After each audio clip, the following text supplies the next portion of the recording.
Hey everyone, Producer Dave here. Check out our other podcasts. We have The Plex, our flagship show, which is a weekly news roundup. We have Local Love, which is interviews with local Bay Area bands. Speaking of local, we also have Down Ballot, which is our Bay Area local news podcast. And we have How the Tech Are You, which is obviously a tech podcast. Enjoy the show. All of a sudden, we can't talk about Neanderthal DNA anymore.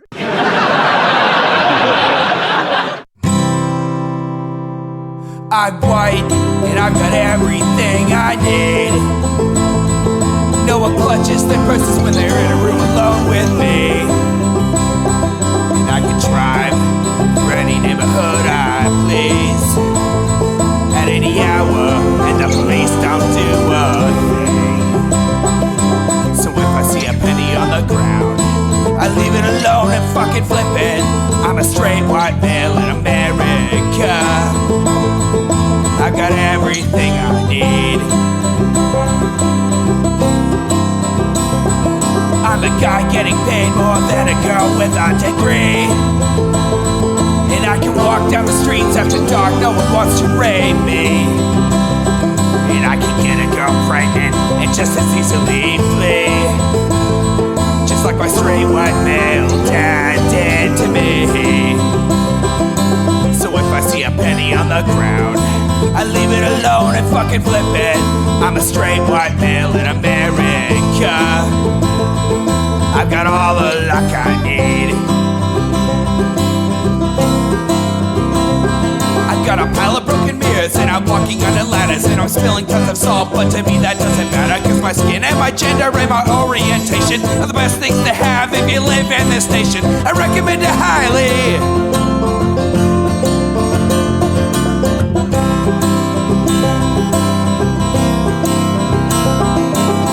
If I see a penny on the ground, I leave it alone and fucking flip it. I'm a straight white male in America. I've got all the luck I need. Shit's gonna work out for me, cause I'm a straight white male in America. I've got all the luck I need.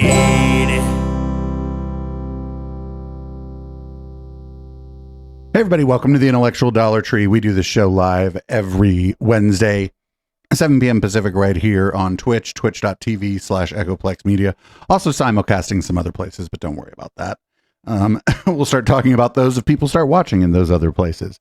You can support this project at echoplexmedia.com. Just click the support tab. HK will be joining us for Red Light tonight. I just did not know if our connection was going to be reliable. And if I'm having people drop during the stream, it's real bad actually for the podcast because it shows up on Spotify and that's weird. So again, HK will be joining us during Red Light from his new spot, no less. So we'll see how that looks. He says that he's slowly but surely getting set up. So that's not what we're here to talk about, though. And you're going to be real mad when you see what we are here to talk about. We're here to talk about, I call him Richard Hanna-Barbera. It's Richard Hanania. He's being interviewed by someone I've never heard of named Keith Woods. And we'll kind of see how this goes. This is called The Origins of Woke. So I'm sure it's going to be, educational and for all and no bias, no bigotry, nothing like that. It'll be fantastic. Just a chill episode of the Intellectual Dollar Tree.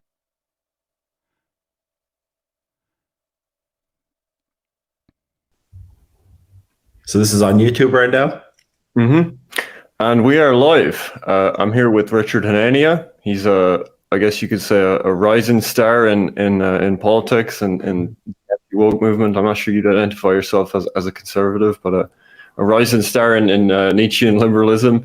And he has a book out. I just invented yesterday, yeah. Yeah. You're the top Nietzschean liberal after inventing it. So, but yeah, he has a new book, The Origins of Woke. Very interesting book, very interesting topic. And it's a topic that hasn't been covered much, actually, Richard, in terms of, I mean, you can just explain the basic thesis of it, but this idea of the relationship between civil rights law and wokeness. The first time I heard about this was Christopher Caldwell's Age of Entitlement, which I know you referenced in the book as well. And then you had an interesting Substack piece on the same topic. a couple of years ago. Is that kind of what sparked your interest in this, or what sent you in the direction of looking at civil rights law? Yeah, so I've been interested in it. So liberals have been making fun of me on the internet for a very, very long time, and I got mad at them. Much longer than that. I was an author for many white supremacist publications under a pseudonym. In law school, so I knew about disparate impact. I knew all these other things. I mean, I think I probably heard of it from Steve Saylor and other conservatives way back in the day. Steve Saylor and other Leo, good anybody listen, like I'm not sure that's how I'd describe Steve Saylor. The Caldwell book, doesn't really go into sort of the details of the law. It just says, civil rights is bad. That we, like, it's just basically civil rights are bad. Civil Rights Act happened, and then like our freedoms were taken away, and like we led to this crazy situation we're in today. So I think I started to look into it, and there was really like just a case for, not just disparate impact, not just one or two things, but like the entire structure of like how we think about like, male-female relations in the workplace, how we think about how we classify race in this country. This is going to be not great. I bet he's like male. He probably wants to go back to the Mad Men days. He probably thinks the guys in Mad Men were like the heroes, and that they were there to like, they're like, look at how cool these guys are. Like how like corporate America governs itself, right? Like the grievance procedures when someone complains about something. It really so much of it is traced to like different areas of law. I think that like, this is a broader theory. I think it's like it shows sort of how government power, has downstream effects on the culture that people don't think about. People don't think about necessarily the most important thing. People look at surface level stuff, right? Or they look at philosophers or whatever. But like the minutia of sort of the law and just how it operates on institutions, it's not known as well. So I took this in the area of wokeness, where I think in some cases you can clearly show the connection between law and what happened, and basically the connection between law and what happened. This is gonna be I hate this guy like the most. I have like probably an irrational hatred for this guy, so just kind of keep that in mind when you're listening to wokeness, which obviously your audience and many other people are interested in today. So can you explain, just basically for people that haven't read this book yet, what is the mechanism by which civil rights law, which I guess people would associate with anti-discrimination, and like specifically when it was passed, discrimination against Black people, how does that translate to current day, SJWs, the excesses of wokeism? What's like the mechanism there? Yeah. And can we like provide? Is there like can I provide a link in the chat for the book for people who want to buy it? Since this is I'll tell my moderators actually. I have a link in the description, so if the moderators can post that as we're talking, that'll be helpful. Okay, great. Yes, because I mean the book is going to provide. It's not a very long book, but it's very dense. It has a lot of historical information that will be very surprising and interesting to people. So yeah, there are a lot of these mechanisms. I focus on a handful. So there's disparate impact, right? People think it's a new idea that if there's a standardized test and one group does better than the other, the government comes after you. No, that's been the law of the land since 1971. So the government doesn't come after you if one group does better than another on a standardized test. That's incorrect. The thing here is that like nobody just uses standardized tests to decide whether to hire someone. Well, a lot of companies don't even really use a standardized test when they decide whether to hire people. And then universities don't just use standardized tests like the SAT or the ACT when they decide on admissions. They use other factors. And what he probably doesn't like that they're using other factors. You have corporations always thinking about, are we hiring, are we doing anything that might fire too many Black people or not promote them in large enough numbers? Same thing with women. You have affirmative action through government contracting, which is government just said everyone who does any kind of, large scale contracting with government, they have to have an affirmative action program, and their subcontractors have to have an affirmative action program. This is like a quarter of the private sector workforce. So every large corporation has to have an affirmative action program just to either get government contracts or be eligible for government contracts. Right? They might want to be eligible at a certain date. And then you have harassment law, which is the idea that like if you make women or minorities uncomfortable, very subjective sort of standard. Oh dear. He's like, now you have harassment law, which is just when people are uncomfortable at work. It's actually on them if they're uncomfortable at work. You know, women and minorities always being uncomfortable at work. Silly women and minorities. Sued and your company can be forced to do different things. It can be forced to, reform its hiring practices in addition to paying out a lot of money to people. So corporations are very sensitive about, being on race and gender issues. And then you have, Title IX, which is just like this crazy sort of radical feminist, it's been interpreted this way, this sort of like radical feminist interpretation of like male-female relations and like what the government should be doing. So it's like, destroyed basically male sports, made all these fake female sports. Wait, I thought they cared about female sports now. I'm confused. What do you mean fake female sports? What do you mean fake? What do you, like women's basketball? Do they just not have a basketball? Women's track and field? Nah, they're not really running. And the hurdles, they're not even hurdles. See that shot put? That don't exist. They ain't throwing nothing. Got government through the university system, into the field of like regulating like dating and relationships, just like they did in the private sector, through civil rights law, through, we had these zero tolerance policies at HR that derived. Yeah, some HR departments, they have fraternization policies where you can date like laterally within the organization or whatever, but you can't. Your boss isn't supposed to ask you out. Yeah. I think that's pretty reasonable. From the law, ultimately from civil rights law and the way it's been interpreted.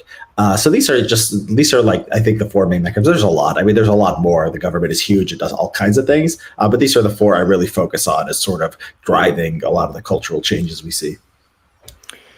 Now, you do have a definition of wokeness, because some people in the chat are saying, what is woke? And you basically break it down to three kind of core principles. It's the belief that disparities equal discrimination. If there's any inequalities in anything, it has to be because there's some kind of unseen discrimination. A belief in speech restrictions to correct this, and like a resultant HR bureaucracy. When I read that first, that seems like a very kind of narrow, like very specific definition, because I mean, when we think of people that are woke, I guess it's kind of a broader, like it's a more sort of philosophical perspective, right? And it's kind of this belief that any, judging anyone on the basis of something they didn't choose is like the ultimate evil, right? And in that sense, it's kind of like a liberal pluralist precept, right? But that seems like quite a narrow definition. Does that account for these people that are driving wokeism, that are coming out of the universities, that have this like almost religious zeal about liberating people from discrimination? Religious zeal about liberating people. I mean, you just told on yourselves, friendo. I think it's like hard to get too philosophical, because if you say, well, anything that it's bad to judge people on anything they can't control, that's really not it, because they care about very specific things, right? If you say, people born in this state are sort of screwed up more than people born in this state, or people who are like, No, actually, that's bigotry. Getting onto Twitch and meeting people from the South and from like Appalachia and whatnot actually disabused me of some of those, what I would say, notions that I used to have about people from those areas that were in fact bigoted notions. So yeah, actually that's bigotry. Even direct racial comparisons. If you say something bad about whites or something bad about men, there's no, there's no idea that that's the worst thing in the world, right? So it's very, very specific. I think you have to say that they care about disparities between whites and non-whites, whites doing better and men doing better than women. And it is narrow, because I think like you can define it. I see like politicians talking about global warming, like worrying about global warming is woke, or like COVID vaccines are woke. And that's just, you're getting too far from the definition. You're just... Well, no, those are just things that he thinks are real. So he's like, well, I'm not going to include that in this thing I think is bad. His definition of woke is like anything having to do with like group disparities and the way it's talked about that annoys him. That's his definition of woke. Let's not get this twisted. sort of talking about anything that sort of any liberal does, and it can't be that, right? I think we all know it focuses specifically on race and sex. I think we all know it has something to do with bureaucracy. It's something to do with restrictions on speech. I mean, I think that's clear. So yeah, I mean, I like my definition. I think it covers what most. So when he means so in this context, when he says restrictions on speech, he's talking about mostly in the workplace. And yeah, actually, did you know that if you go work somewhere, you can't just say whatever you think and then just expect to keep your job if everything you say that you think just pisses everyone off? It creates a hostile work environment for everyone else and for you. Talk about when they mean woke, not the, it's not like too broad. It actually covers it. It's not like, oh, we have some neutral definition where like we also care about anti-white racism. We obviously don't. And then it's not some broad definition where, it's so broad that it covers everything. So I've had conversations with people about this. You can be bigoted against white people. You can be bigoted against anybody, but racism is a structure. And here in the United States, the structure tends not to disfavor white people. Yeah, well, I think it's good that maybe unlike other definitions that are very vague, Sorry, is our host attempting to sound like Elon Musk? I feel like the host is attempting to talk like Elon Musk. Specifically the kinds of policies that it's focused on and that it leads to. Now, you say in the book at one point, you say, at its root, the original push for quotas was based on sympathy for the situation of African Americans as they began to advocate for equal rights, white guilt over their plight, and a desire to make things better. And you do kind of present the offshoots of civil rights law into wokeism as kind of an unexpected downstream effect. Is that maybe overlooking the kind of disparity in where the elites were in terms of their wokeism at the time versus the general population? There was kind of a geopolitical element as well with the Cold War, where the Soviet Union is portraying like the plight of blacks in America. Do you feel like there's an element of it there as well with the disparity of the elites? Yeah, I mean, obviously the elites were far to the left of the public, and you see this in that's why you got a lot of these laws and court decisions in the first place. The elites were sort of, they were out of their minds in the 1960s and 70s on school busing and a lot of these. Whoa, school busing. They were out of their minds. They were like, well, we got to integrate the schools. And if the neighborhoods are segregated, we got to bus people into different neighborhoods to desegregate the schools. They were out of their fucking minds, everybody. Court decisions. I mean, they were just really, really out there. And I don't buy the Soviet Union thing. I mean, I think that's like something liberals wanted. Well, no, one of the Soviet Union did actually use racial animus in the United States in their propaganda. I don't know if they cared or not, but they were right. But one of the big ones they used actually was the battle of the sexes, as you would call it, men and women, because in the Soviet Union, well before women had, cultural equality here, they had cultural equality in the Soviet Union. Soviet Union wasn't perfect. I mean, it was a totalitarian state, but men and women were equal to that totalitarian state. That was a big point of propaganda for the Soviet Union. Obviously, there was still misogyny and whatnot, but they were like way ahead of the United States on just equal rights for men and women in work and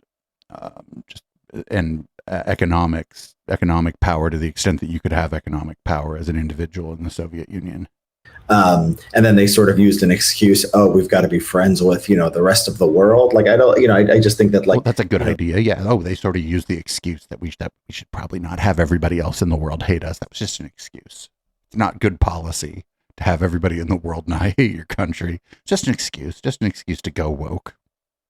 The elites were sort of they were anti sort of discrimination. They were anti Jim Crow. Already, and that was sort of like a convenient excuse. But you're right. Like this has been an elite. The rest of the world doesn't like how racist we are. So that was a convenient excuse to try to do things, some of which were good, some of which were bad, some of which were well-intentioned and misguided. It wasn't all perfect, right? But but it was actually all just an excuse. They're laughing at us. Project, and it still is. I mean, it's still, elites are more into this stuff than the masses are, and yeah, that's the way it's always been. Yeah, and obviously, a central part of your book is your focus on very specific policies, specific laws, and with that, you're actually able to present solutions for how this could be changed. And I think that's what kind of separates this from Caldwell's book more, is you actually get into like, well, what's a way forward if civil rights law is the problem? Which it wasn't really in Caldwell's book. Like it was a more basic presentation, but you kind of get into the nuts and bolts. But one thing you said is and you kind of alluded to it there, you don't put as much stock in these kinds of idealist explanations, or focusing on ideas of like whatever the Frankfurt School or whatever philosophers or influence in academia. But I mean, you have this kind of social revolution in the 60s, and I mean, surely a big part of it is just that people are coming of age that were in that university system post-war, and a lot of scholars have talked about this shift in liberalism that happened, especially in the US in the 1930s, 40s, where you have an influx of emigre intellectuals, and they tended to. Why in the 30s and 40s do you suppose intellectuals might have some intellectuals from certain parts of the world? Why do you suppose they might have thought the United States might be a good place to go to? I wonder. When they say intellectuals, he also mentioned the Frankfurt School. I mean, we know what he's talking about, right? We know what he's talking about. Liberalism in a more kind of anti-totalitarian direction. More of a focus on like the open society. There's kind of a social engineering built into that. Do you think that's overstated? The effect that had through the university system and kind of generating radicals? Yeah, I mean, I think that like you need both the ideology and you need the law. Without the law, the radicals can just be in their little sandbox and they can be playing, and they can't really do a lot to the rest of us. The civil rights law is sort of like a force, it's a force multiplier for them. Like, they want to sue, they want some corporation to become woke or adopt some HR program. Civil rights is sort of the vector through which they do. Do they even know what HR does? I turned down HR jobs because I didn't want them in the past. HR has been a big, medium to big organization. They also handle payroll. They handle all the paperwork you have to do when you're hired. They handle your dismissal if you are fired. They're not just there to it's just not like the Festivus airing of grievances year round in the HR department. And that's sort of how it's going to be described here, I think. It's like data on you're not hiring enough blacks, we're going to shame you in the media, the government's going to come after you, and then you have to bring in these HR people and these critical race theorists. What? You have to bring in HR people and critical race theorists? Okay, again, HR is literally a larger organization. It's the department that interfaces with the other employees. It has to be there. Before it was called HR or whatever, there were people whose job that was in big organizations. There has to be people whose job it is to interface with the fucking workforce in a large organization. How else do you interface with the workforce? Sort of like, I think you're probably getting at the Frankfurt School and Marcuse and all these types.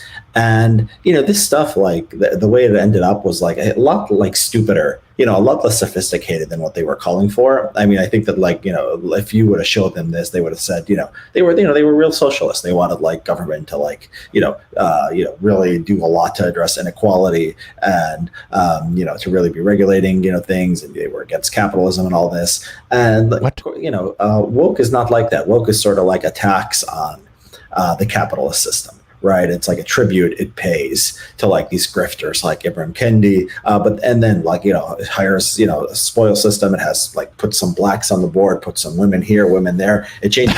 Just fucking sprinkle the blacks and the women on. You might put a little bit of cilantro on top of your fucking tacos. Sort of like that.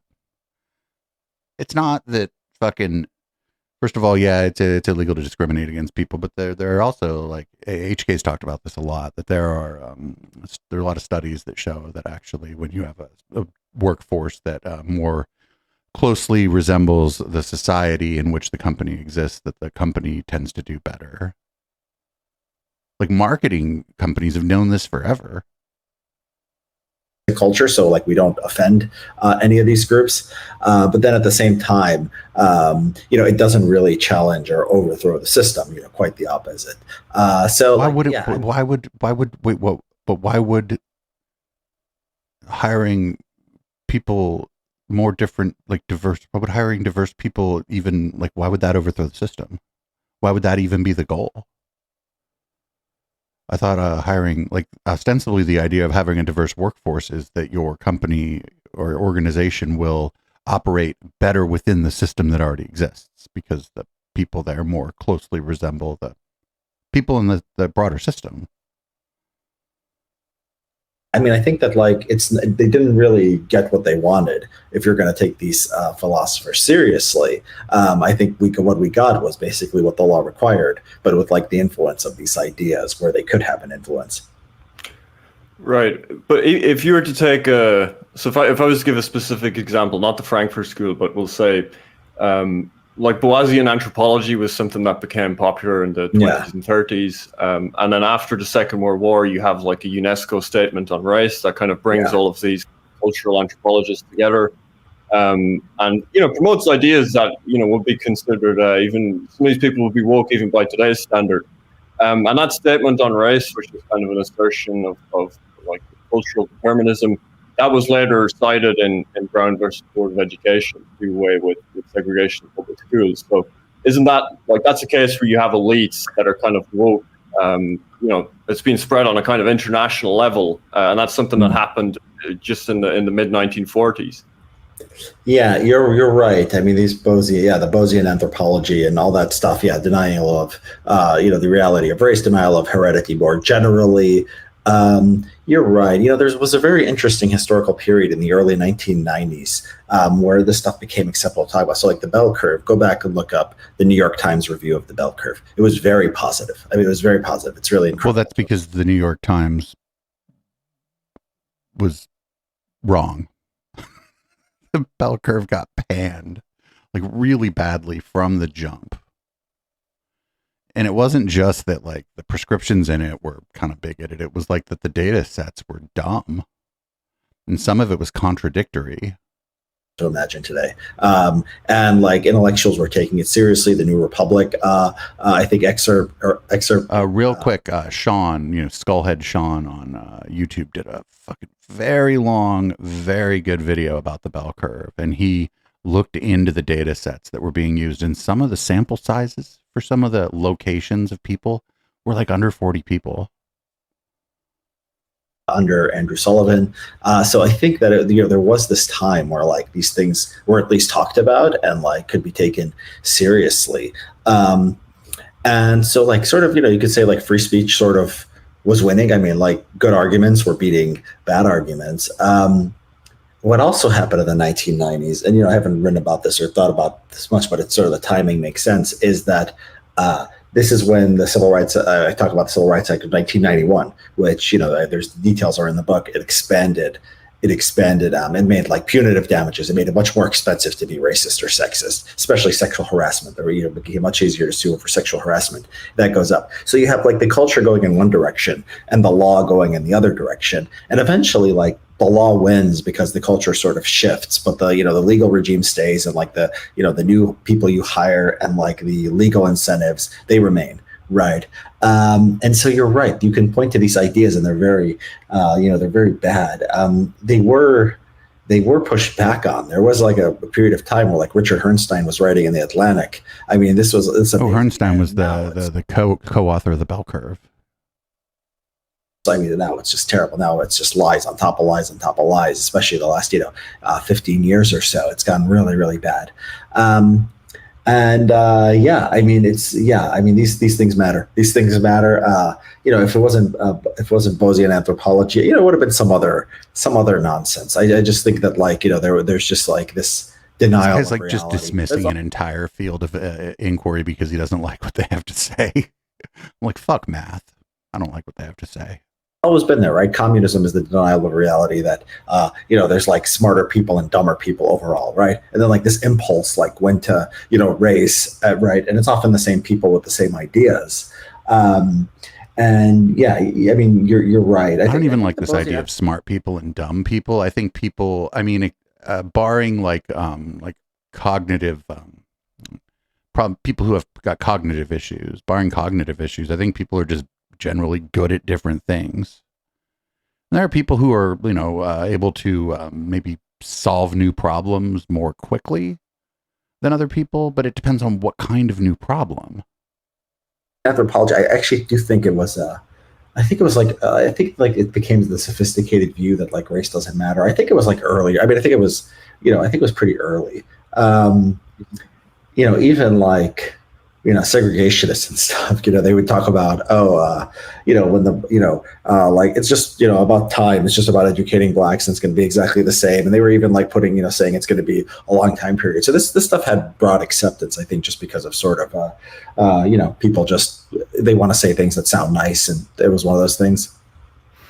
Yeah. Now, another thing you cover in the book is how this led to the swelling of HR departments.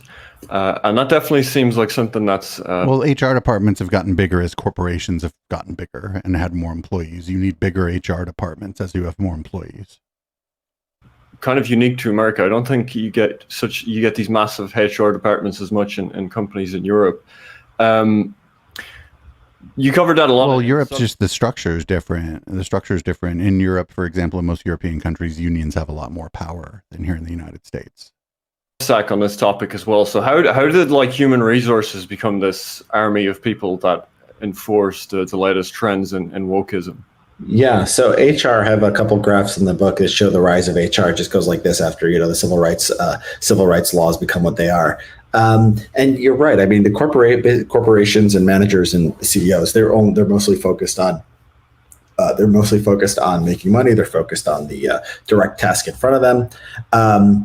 And they don't know like exactly what the law says. It's all very complicated. So you get lawyers and you get HR specialists who are sort of there to interpret the law and tell them what they want to hear. Now, the HR people, like they have their own interests, right? They want to expand their own empire. They want to have power and hire more people like themselves often.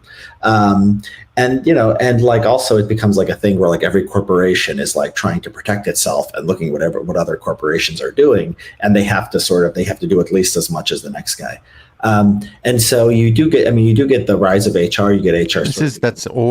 Companies that are of a similar size and have like a similar kind of workforce might have a similar type of HR department. They're not like, I don't think that's like keeping up with the Joneses where the Joneses bought a new Mercedes. So you got to buy the Beamer. I don't think it's like that. I think it's just that they're going to be similar if the companies are similar size and do a similar thing and have a similar type of workforce. Becoming more intrusive, and it's not like they're like an army ready to be activated. So like when George Floyd happened, like HR, like they're everywhere. They're doing all kinds of crazy things. They're telling them, no, he's wrong. That's the fucking marketing departments of these companies that were doing. They were messaging about this. If the company said anything at all, it was the marketing department. It was not the human resources department.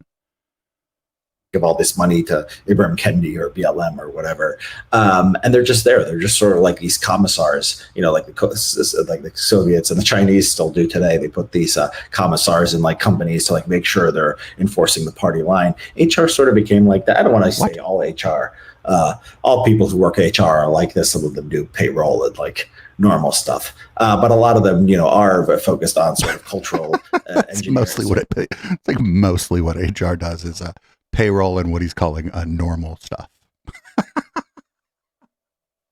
just can't even fucking believe this guy.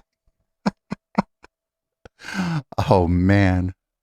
Social engineering, and then like especially DEI, once you get that, of course, that's ideologically selected to have crazy views on race and gender. Mm-hmm. Yeah, I mean, that definitely seems like an important mechanism that people have missed and these talk of the culture wars is how easy it is to do these lawsuits where lack of evidence doesn't really matter, so you have to kind of prostrate yourself and show that you're ideologically committed to egalitarianism.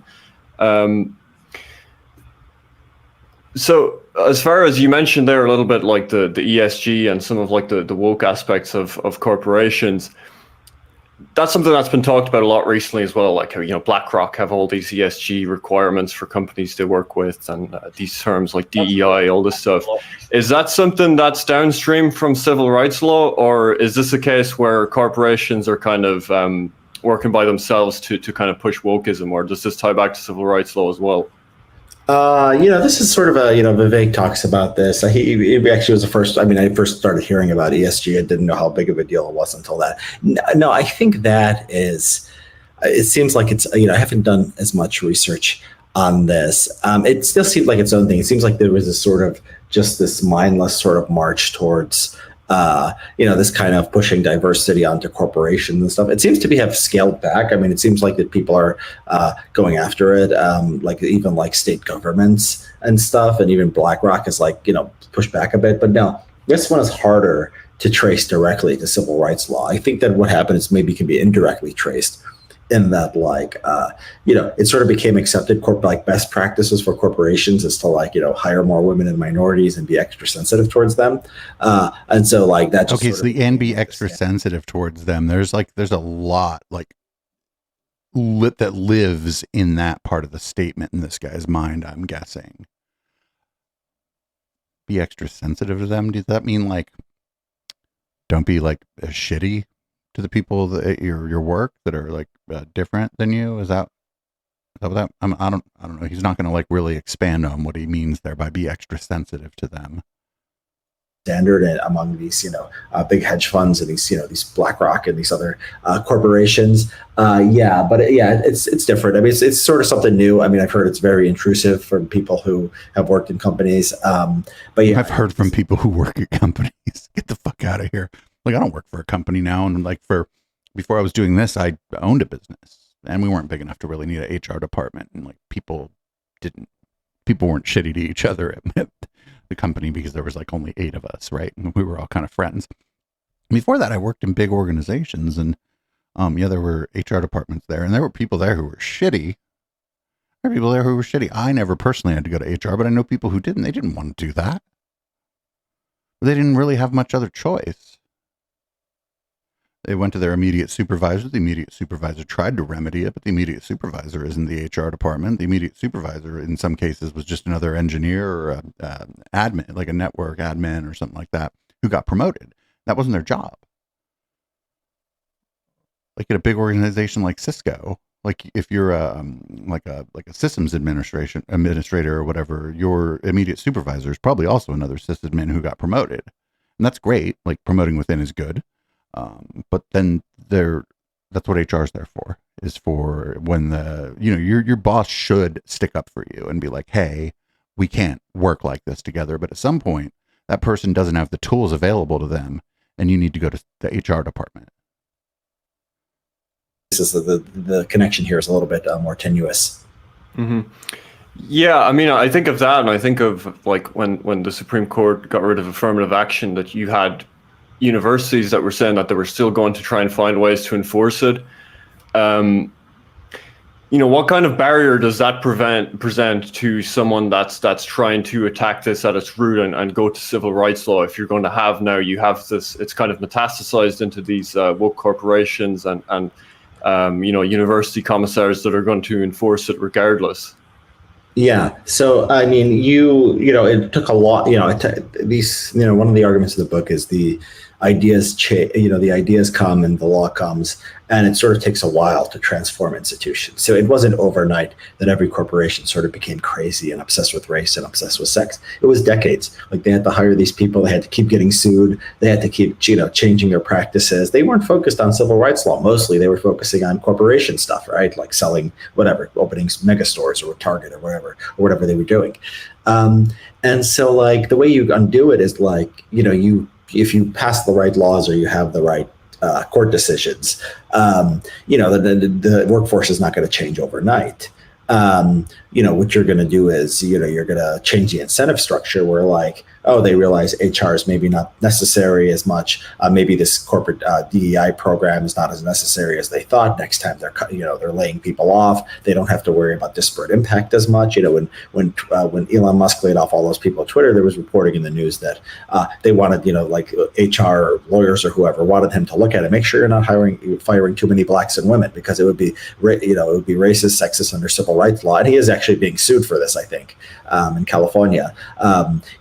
So corporations have to worry about this stuff, right? And so the workforce changes over time, like what the workforce does, and it's really going to be it's going to have to be a sustained assault, because the liberals, changed the culture through a sustained assault. It wasn't like they just passed a law. The culture war. We fought the culture war in the culture. That's how gay marriage got legalized. I don't think that Barack Obama and Joe Biden, eventually, too late coming out for gay marriage, did as much to bring about gay marriage as, for, let's say, the television show Will and Grace.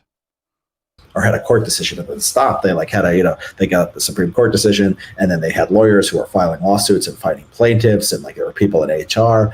And so it's going to depend a lot on people ask me what's the going to be the consequence of the SFFA v. Harvard case.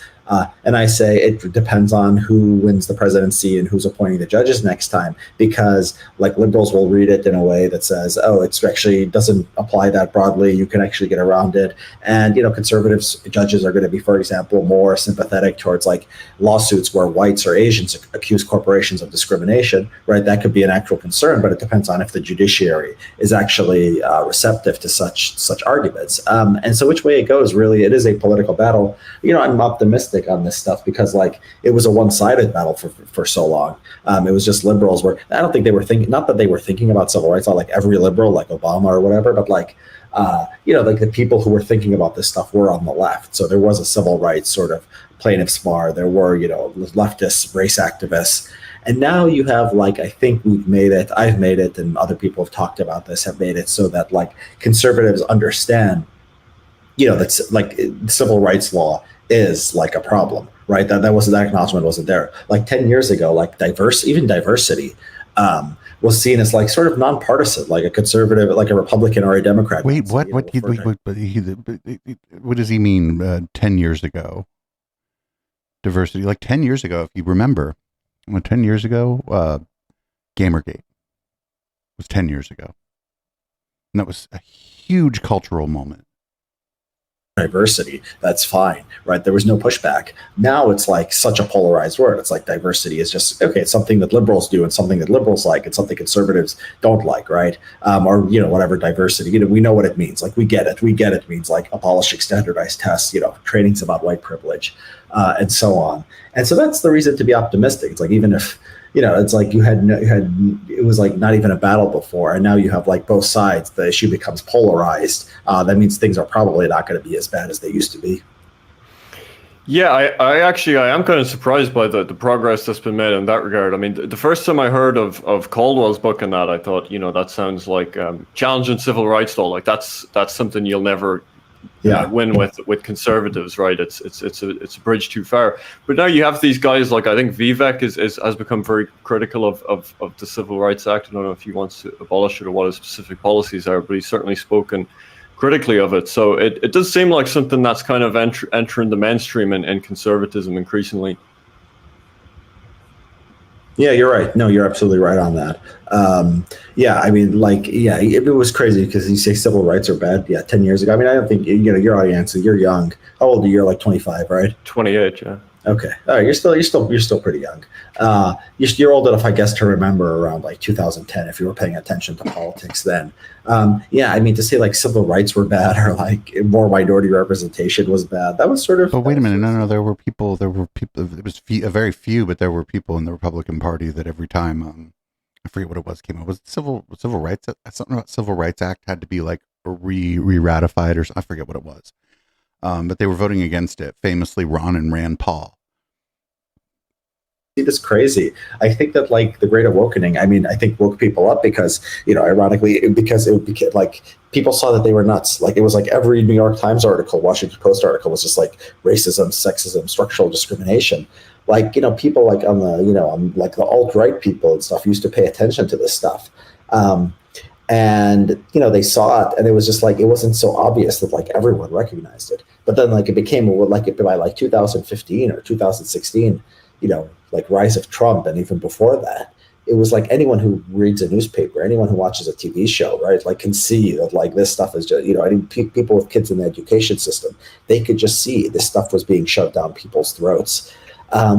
And so, yeah, I mean, it inspired a backlash. I mean, it wasn't going to be, liberals are probably more to thank for this than like conservatives who've argued against wokeness and civil rights, because like nobody would be listening to me on this stuff probably if like liberals had proved themselves to be so crazy on these identity issues. And because of that, I think that's the backlash just sort of explains what we're seeing on the right. Yeah, one thing that I found very interesting in the book actually was when you went over kind of the history of how conservatives treated civil rights. And something I learned that I wasn't aware of was actually how much worse Nixon made it in terms of accelerating it. I've always had kind of a soft spot for Nixon as U.S. presidents go. I mean, I actually do too. And Nixon, the EPA, normalization of relations with China. I mean, he was a scumbag, but he did some, like, the EPA and the normalization of our relationship with China. Those were huge. Yeah, but I don't think that's what he's talking about. Yeah, I mean, you make a pretty good case that he really accelerated this, which is interesting because I always associate him as like he ran on this wave of like silent majority, and I guess he had a mandate to push back on this stuff. Yeah. So yeah, what explains him making it so much worse? Is it just straight voter betrayal? Was it Yeah, I mean, he's sort of, I get at this a little bit in the book. He's sort of not his fault. I know, you listen to like the Nixon tapes and stuff, he was clearly not woke, right? He wasn't built liberal on, race issues and stuff.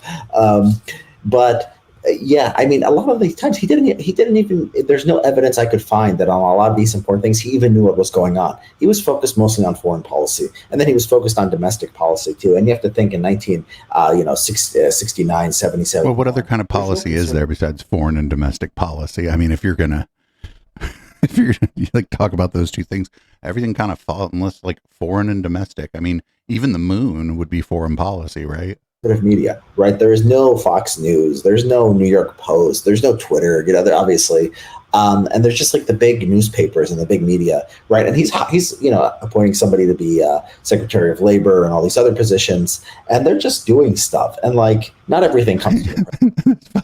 He appointed a Secretary of Labor and all these other positions in his cabinet, and they were like all doing stuff. Fucking kidding? Yes. That they're doing stuff. Thanks, Rich. President's attention. A lot of stuff doesn't even come to his attention. When he signs the Education Act, which Title IX was a part of, Education Amendments Act 1971, he doesn't mention it in the signing ceremony. Did he know it was in there? Who knows? It was being pushed by sort of these feminists in Congress who were like, don't give it too much attention because there'll be a backlash if people see what. And this was the original Title IX. It wasn't like the craziness it became later, the way it was interpreted. There's no evidence I could find. Like a Title IX originalist, whatever the fuck that means. Like, this is amazing. Like, listening to this guy, he's like, oh, Nixon appointed these people and they did stuff, and then there were crazy feminists. Oh, it's not as bad as it was now, but it was the original Title IX back when it was good. This guy, like, what the fuck? Why, how can you take this guy seriously? He like doesn't really say anything. It's just like sort of like pining away for the past, but then he can't even tell you what happened in the past. I talked to a scholar of the time too, who said the same thing, that Nixon knew about the expansion of affirmative action into all government contracting. He knew about the construction thing. He wanted to go after the construction. He wanted to go after the labor unions and split the civil rights people and the labor people among the Democrats. So they did affirmative action in construction. But then the Department of Labor does it for all federal contractors. There's no evidence he knew about that either. The Griggs decision in 71, that was the Supreme Court, right? Obviously, it wasn't Nixon himself. So yeah, I mean, he did, his administration did do a lot of this bad stuff, but it's like, it's not even, like, I think if anyone else was president. His administration did this bad stuff, but it wasn't his fault. He didn't know about it. He was busy illegally wiretapping people. Give the guy a break. Was president or something, like he probably like wouldn't have even known like what they were doing under him. I mean, it was really just like nobody was bringing this to attention. People just saw civil rights as this nice thing that like good people did, and like the people you would appoint would all be sort of part of this elite. There was no conservative. I said no conservative media. There's also no conservative. There's no Heritage Foundation. There's no conservative elite of like people who are ideologically right wing who are there to staff. This changes by the Reagan administration. Now the Reagan administration, right? You have like conservatives and sort of moderates and liberals. Today, a Republican administration is basically going to be all different flavors of right-wing people. You're not going to have, Trump is good. For the most part, it's not going to really appoint any liberals, even though he might appoint people who suck in other ways. And so, yeah, I mean, Nixon is a fascinating case. I don't hold him that personally responsible, but yeah, his administration was when a lot of this really bad stuff happened. And you mentioned Reagan. You also talk about him in the book, kind of in contrast to Nixon, that he actually did push back on this in many ways. So why was he effective in challenging civil rights law compared to other presidents? Yeah, it was sort of the development of, like I said, there's more sort of a conservative media, a little bit. You have the early days of this. You have basic conservative organizations. You have the conservative legal movement. People should read. There's a book I cite a bit in my book called "The Rise of the Conservative Legal Movement" by Steve Tellis. It's very fascinating. It sort of tells you. It means like the Federalist Society, probably. And Nixon is ideologically conservative too. He's more ideologically conservative than Nixon. Nixon is sort of like, I think it was just like, oh, helping blacks is just sort of the right thing to do. He had this sort of idea. Reagan, I mean, like it was like this was after years of sort of seeing the craziness of civil rights and how far it had gone. And so Reagan comes in, he wants to repeal affirmative action in government contracting. He wants to do some good stuff on voting rights. He appoints Clarence Thomas to head the EEOC. Clarence Thomas, they improve that. Clarence, conflict of interest, Thomas. There's something, he vetoes the Civil Rights Restoration Act, and I won't go into the details of that. It's a little complicated, but it's a big deal. It's actually a very, very big deal. His veto is, people can read about it in the book. His veto is overruled by Congress, 2/3 in each house, right? And so, he tried to do some things, but it was very limited because, the Democrats were 100% in favor of expanding civil rights law, and Republicans were, close to 50-50 or something like that. And with, half of Republicans and all Democrats, you can overcome, any presidential veto. So he was really threatened by Congress. And so it's like you go to, that's good, actually, when the executive if they can be threatened by Congress, when Congress can pass laws and then the executive attempts to veto them and Congress goes, oh, you actually know. That's good. That's how it's supposed to work. Law, and then Reagan, they're half and half, and then this is the HW-ish, but over time, the party becomes more conservative, the parties become more sorted, and now, that would, if Reagan was president today, tried to get rid of affirmative action or contrary, imagine House Republicans saying, no, you can't do that, that's the worst thing in the world. Of course, that would not happen. They would go along with it, and they'd defend it, and liberals would go crazy. So yeah, I mean, it's a general, this book is sort of a good way to learn about just American politics more generally, because it's not just civil rights law. It's a lot of things are like this, where the parties have become more divided over time. Yeah, no, it's interesting as history as well. Like I said, I wasn't aware of the effect of Reagan and Nixon, the presidencies on it. You mentioned the conservative legal movement. That brings me on to another question. Are you surprised that it seems like Stephen Miller is the only person from the Trump presidency or even the Trump movement that has tried to translate that MAGA movement, populist energy, into some kind of legal strategy?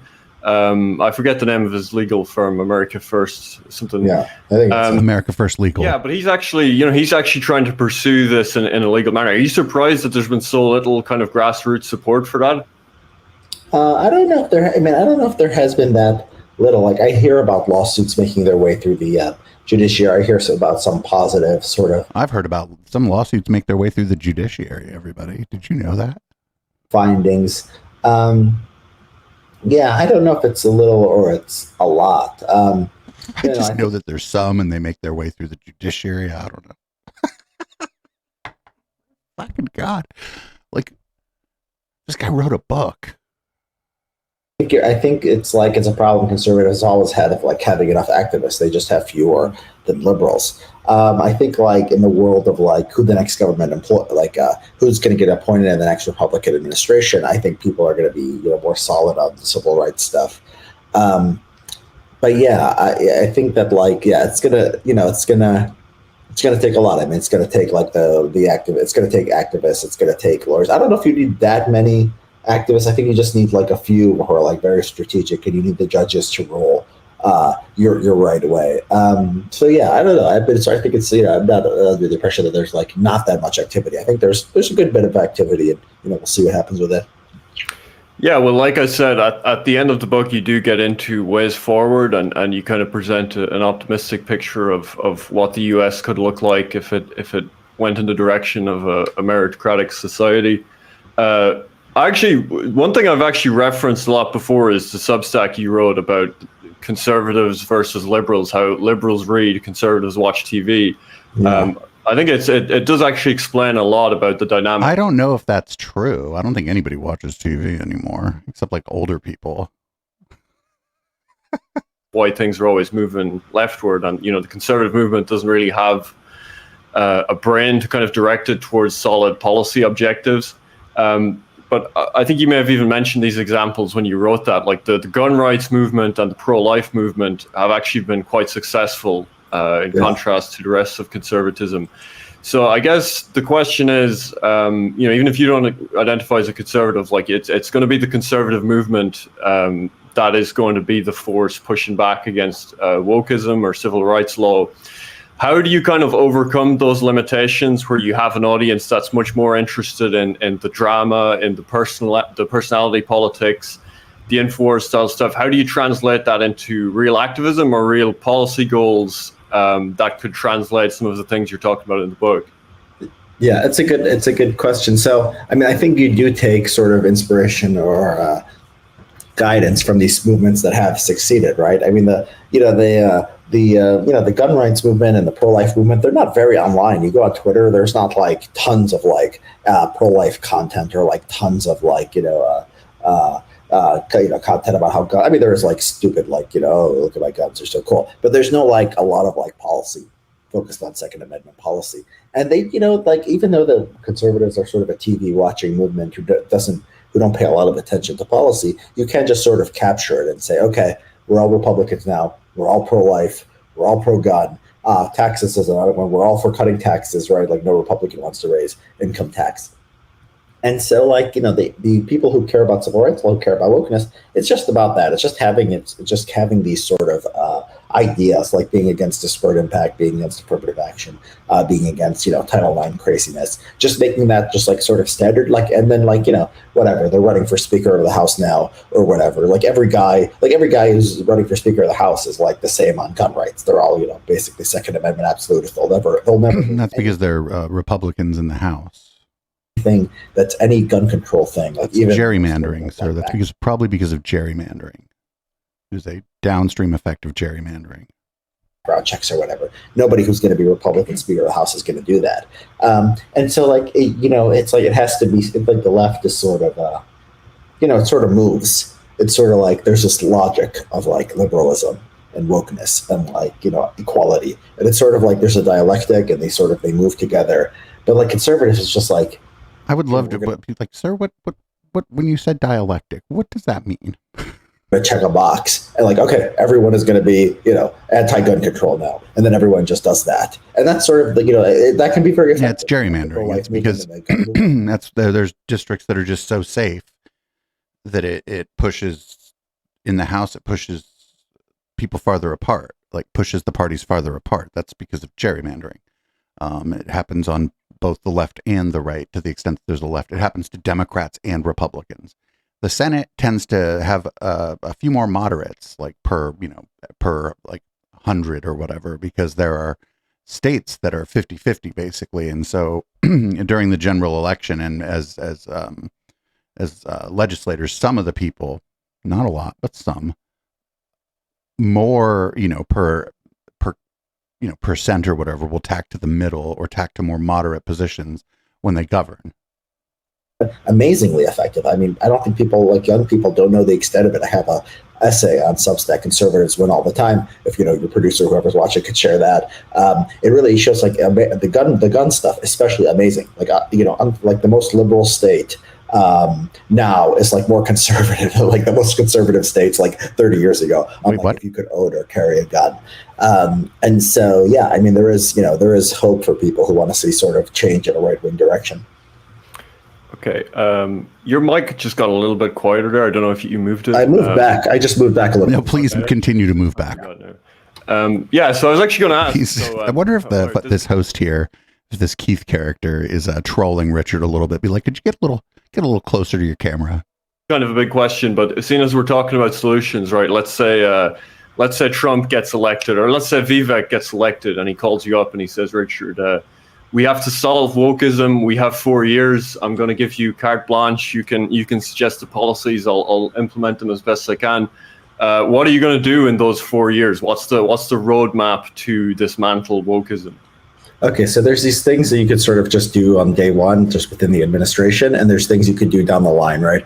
So I have a chapter on this, but like the first, Executive Order 11246, that's affirmative action and contracting, that can be done right away. Vivek has actually promised to do that first day in office. I think Vivek is not even going to crack 5%. You'd see DeSantis or Trump, if they got any pressure, they would also sort of rework that. You can, you just keep appointing the right conservative judges. They're going to have to rule on disparate impact and stuff like that. Just stack the federal judiciary during the Trump term. I mean, McConnell did a good job of just moving judges along very, very fast and just getting them there and just having as many as possible. I think you keep doing that, and then people like me tell them about, what Title VI and what Title VII, Title IX, disparate impact, what to do on all these things. You can get rid of the disparate impact standard within government. And so that could be something you could do, legislatively. If you can get the laws passed, you can go after you can first just go after ban race in government, decision making. You could just go straight. There was talk of doing, there was something like they called it, I think they might have called it the Civil Rights Act of 1995 or 1996 or something like that. There was talk of congressional Republicans doing this in the mid 1990s. It never went anywhere, but they were talking about banning government. I talk about the history of that in the book too. The time could be ripe for doing that again.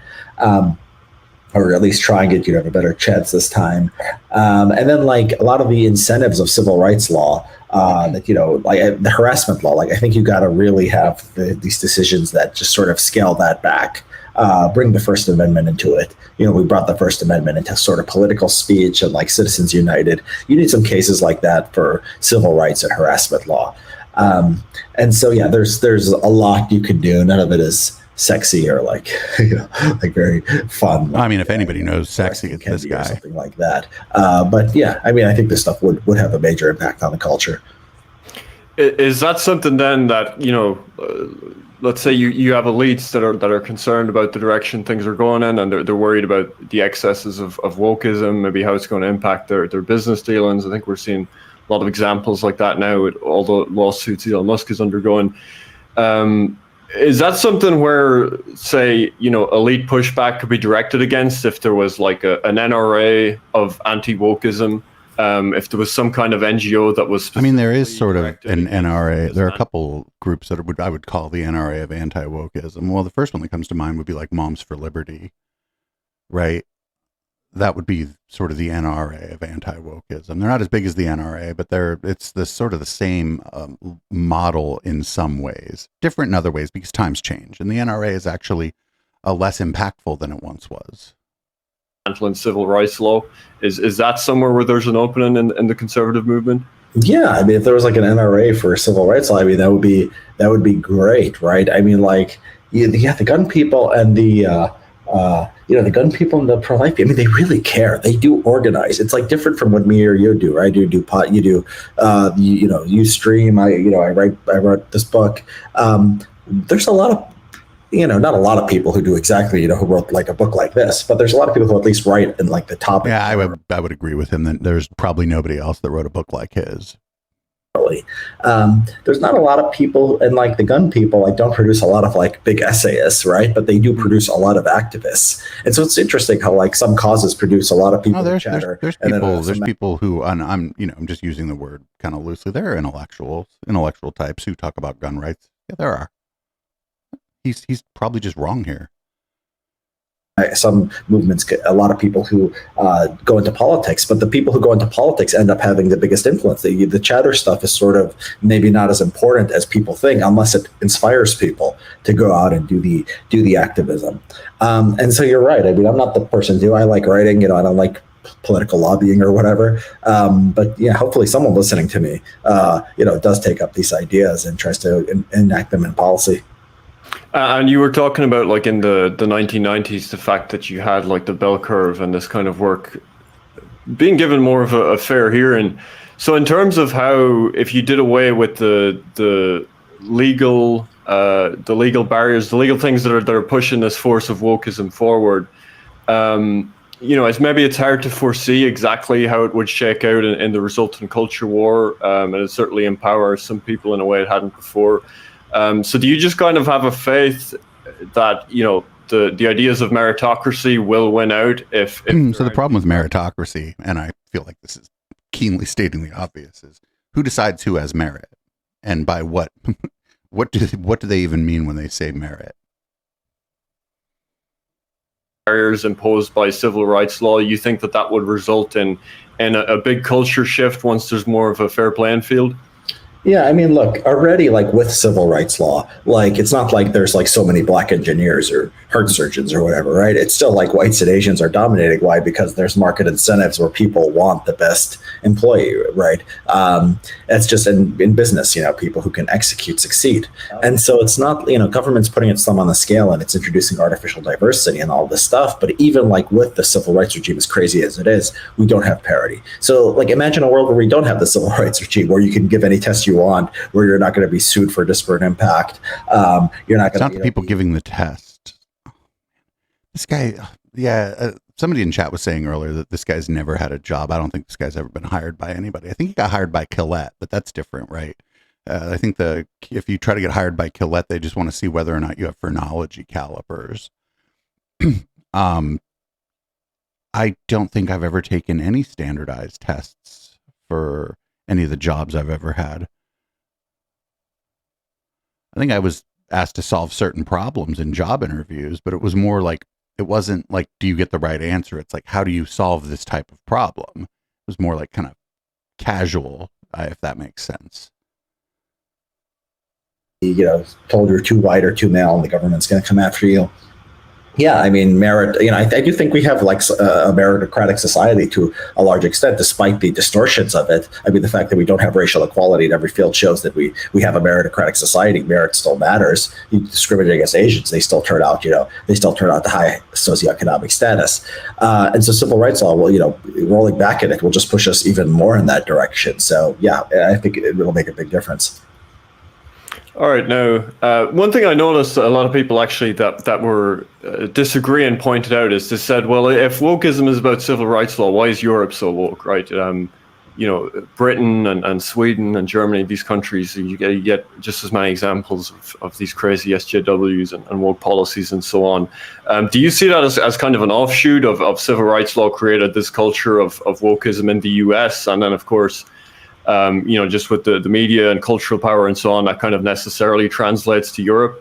So people make this argument, but like Europe has speech codes. So it's like they have law, they have woke law, right? They have law where like if you say the wrong thing, I just posted on Twitter the other day, Ellen Soral, is that his name? He went to jail for 60 days for calling a woman a fat lesbian in Switzerland. I mean, it's crazy sort of how restrictive. So like Europe has laws. They're different kinds of laws, but they are laws sort of pushing sort of a lot of the same ideas. Like I'm sure it's illegal to talk about race differences probably in an explicit way. Even I've heard it can be iffy to talk about sex differences. I don't know if anyone actually gets prosecuted for it, but I know like at least by the letter of the law, like Denmark says, you can't say men or women are different or something like that. So they or something like that. The law says, or something like that. That's what the law says actually in Denmark. It's like, Hear ye, something like. And maybe I should write about this because Whereas something like, but like, yeah, they have laws too. They're just different. I think their corporate environment is actually less woke from what I hear. Like I was talking to Eric Kaufman. Well, there's less, okay. So like in most places in Europe, the unions are a lot stronger. Like in Germany, for example, the board of directors of any company over a certain size has to have labor representatives on the board of directors. And that's sort of that the thumb gets on the scale in that way in those societies. It's just a different method for the thumb of like the average person being on the scale. It's a shocker. Different societies are organized in slightly different ways. Or the UK for a really long time, and I ask him like, in your corporation, like in your universities, like if something happens in the news with refugees or sexual assault, there's some liberal cause. Like, does the administration send everyone an email saying like the university takes the liberal position? Because that's what they do in America. If you're at UCLA or Stanford or Harvard, you're getting tons of emails. Oh, refugees are in the news. We all stand with refugees. Oh, sexual assault. Oh, BLM. And he's like, no. Sexual assault, we are against that. You get an email, hey, everybody, there's a sexual assault happening on campus. And, maybe some of you are into that, but I think it's bad. I don't know. Universities like don't do that in the UK. Now, the UK, the police will not come to your door and arrest you if you say anything racist, right? But then the university doesn't do that. So, like, are they more woke than the US, or are they less woke? In certain ways, they're more woke. In certain ways, they're less woke. But they're woke or non-woke in ways like sort of consistent with the law, right? So I take that again, as sort of shocker. evidence. Societies organize themselves in slightly different ways, or sometimes dramatically different ways. I am stunned That the law does matter a lot in how institutions end up behaving.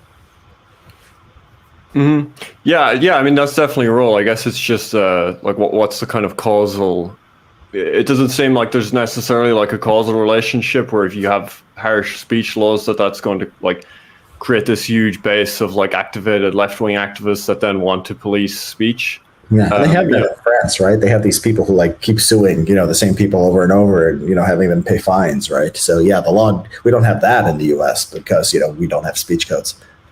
Mm-hmm.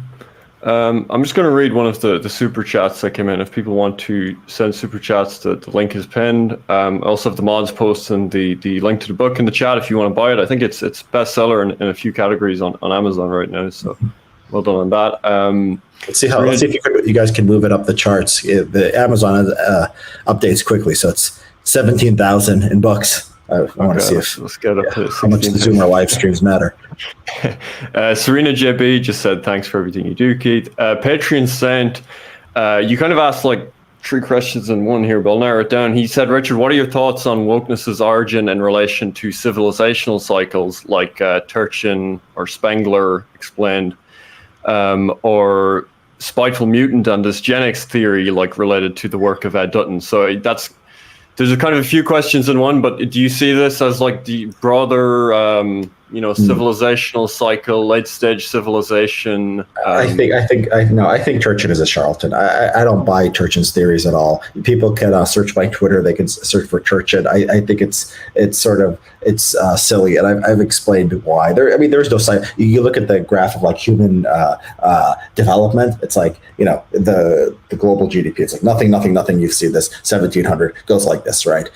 There's no cycle. Like there are cycles. Obviously, like, but like GDP is like an arbitrary like measurement that the people in power decided they were going to use to measure society in a specific way.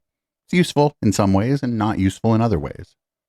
Fall, but like the idea that this guy has like a theory that can sort of explain Rome and explain America, and like what caused Rome to fall is going to be the same thing that caused America to fall, even though it's been like it's like we're a completely different civilization with thousands of years of economic and technological development. That stuff is but that's not talking about GDP. I think that I don't know the work he's talking about, but I would assume that he's talking about empire.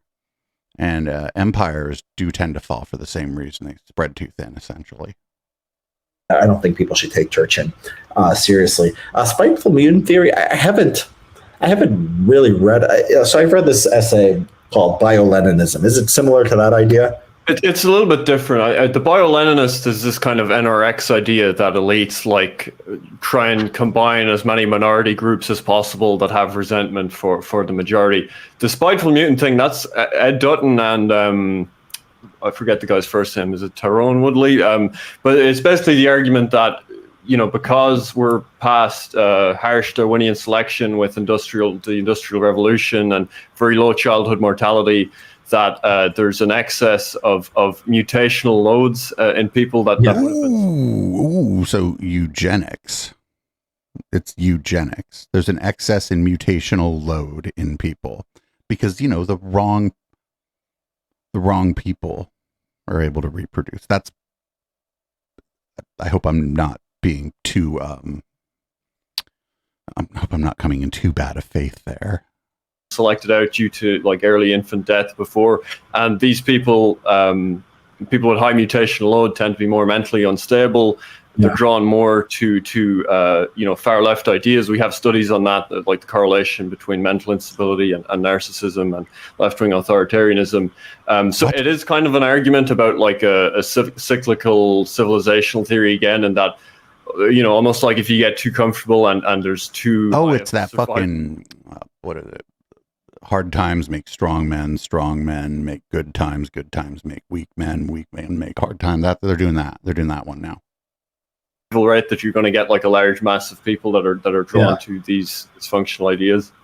So this is just this sounds like this Gen X causes sort of wokeness and liberalism. And I think the idea that harmful dysgenics. This is now it's just straight up eugenics. Dysgenics, they mean the wrong kind of people having kids. That means that like if you're poor, your kids don't die from you being poor. Or if your kid is born with some sort of illness, they don't just croak right after they're born, because we have high quality modern medicine that's not necessarily available to everybody here in the United States, but genetics is ongoing, I think is true. Almost certainly true, no matter what rate is happening. Could that explain liberalism and wokeness? I don't know. I mean, like higher income people are actually more woke than lower income people. So maybe the backlash to wokeness is sort of the spiteful mutants, right? A lot of, these sort of, it's like, these, a lot of poor rural whites left behind areas, they have terrible, they have high obesity, they have terrible test scores. And a lot of those are some of the most anti-woke people there are, just because they're sort of tribal. Like wokeness is like sort of only there for, it's only accepted by among whites, among really sort of more well-to-do whites. What? No. This is, come on. And so, I mean, I think there's dysgenics, but to say that this explains liberalism, well, maybe in certain cases, maybe some mentally ill. He's like, there is dysgenics. Become leftists, like maybe women, right? It maybe depends on the demographic. Oh, no. Appalachia, and you're poor and sort of screwed up. You're not going to be, in your high testosterone. Maybe you won't become awoke. Maybe if you're a woman in an urban area and you've got all these mental problems, that is something that appeals to you. But then it sounds to me like the backlash to wokeness can also be sort of explained, because it's often the most quote unquote backwards people and groups that are more opposed to this stuff. All right. Well, I can't listen to a moment more of this. I don't think anybody here wants to listen to a moment more of this. I don't like this. This literally got into eugenics. They were talking about essentially how infant, young child mortality rate went down, and that caused wokeness. So the implication there is that if more disadvantaged people's kids died, we would have less wokeness. Yuck, fucking yuck. We're gonna kind of keep an eye on this creator, this interviewer here that we watched. This interviewer's name, I said it at the beginning, but this is Keith Woods. I've subscribed to the channel here on our YouTube channel where we use for streaming. So we'll kind of keep an eye on this guy. I'd like to go on his show, actually. I wonder how that would go. So podcast listeners, live viewers, help me get more popular so I can get on these shows, because I feel like I have something to say. I have something to say about this. Richard Hanania is frightening. We're hesitant around here to talk about the way people look, but it's a little hard with him. not because of how he looks, but because he runs around Twitter calling people ugly. And I don't do that. I don't run around Twitter calling people ugly. I'm getting older. I don't look as good as I used to look. And I don't think whether or not I find someone attractive is a particularly useful metric for deciding anything other than whether or not I'd like to date them, I suppose. So yeah, but this guy's frightening. He wrote for white supremacist publications under a pseudonym, and when that was found out, he went more mask off and started talking about like a lot of the stuff he was talking about in this, started railing against the civil rights movement and whatnot. There are problems in our society, systemic problems. There are problems that men face more than women. There's no problem with any of that stuff. But this guy's solutions, and just even like bringing up the idea that dysgenics is part of the problem. That's eugenics shit. That's just, dysgenics is the opposite of eugenics. It's where essentially we let too many people live, too many of the wrong people live. That's sort of what dysgenics means. It's probably not the dictionary definition, but I don't believe I am wrong there. So with that, I'm going to let you podcast listeners over on Spotify, Apple Podcasts, etc. go. Thanks for listening to this podcast. We're going to do a little bit of a year in review next week on this show. But for maybe people who don't catch that, I did want to thank everybody. We've seen pretty big growth in this show yet again this year on Apple Podcasts and Spotify. Sometimes we even chart in our category. And that's pretty fucking cool because me and HK are just polemicists and shit talkers and former new atheists. So thanks, everybody. You can support this project by going to echoplexmedia.com, click the support tab, or go directly to eplex.store or patreon.com/echoplex. Sign up to $5 level. You get all of our podcast recordings in their entirety, including the post game. You get both the audio and video of that, and you get that a day earlier than the podcast comes out on the podcatchers. Also, there's cool merch in our merch shop, like this tinfoil hat I'm wearing. That's at eplex.store. Thanks, everybody. And as always, shout out to the chat room. See everyone who's hanging out live in the post game. I got to change the color of the lights in this room. I got to maybe go to the bathroom, and I really got to change the content of my beverage after what we just watched. I don't have time for a shower, but that would be good as well. As always, to end the intellectual Dollar Tree is Boomers by Periscope. We may start thinking about new theme songs in 2024. See everybody on the flip side.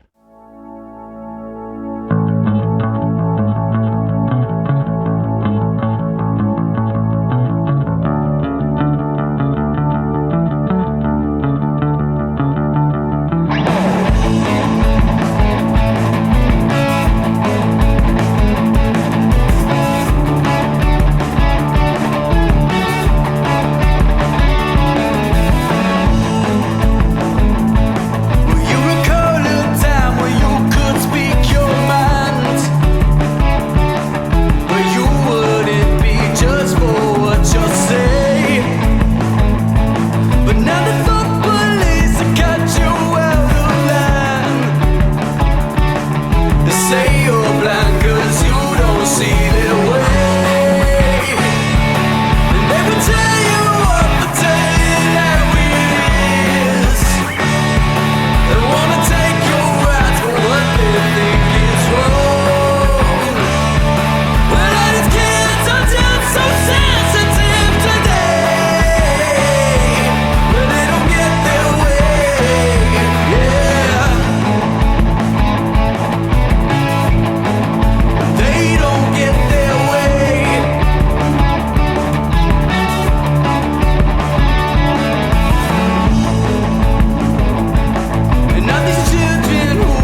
Echoplex has a 24-hour stream?